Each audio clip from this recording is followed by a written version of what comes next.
Today we are going to be replacing the rear windshield wiper of a 2012 Honda Odyssey. So you can see how the windshield wiper leaves these streaks and isn't really performing. Okay, so the first thing you'll do is lift the windshield wiper up and you'll pull the middle.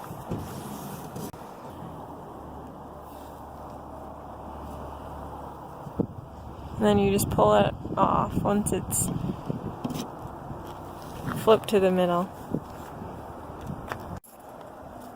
Okay, so we bought the Bosch Spectrum Direct fit, and the model number is R1617. Okay, so to insert the windshield wiper back on, you're going to insert this little piece into this latch here. And so another thing you'll need to notice is these two little pegs here will need to go into these little slots on each side.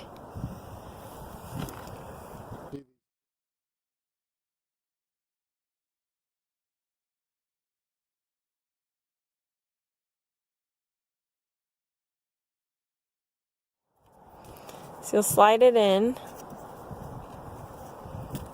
You'll make sure that all the pegs go into the appropriate spot.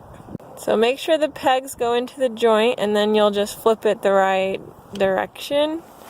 So then before you put it back, you're going to take off the cover. And then you'll go ahead and lay it back down on the windshield. And then we'll test it out and see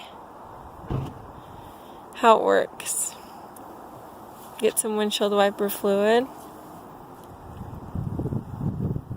Seems to be working great. You can see the streaks are gone.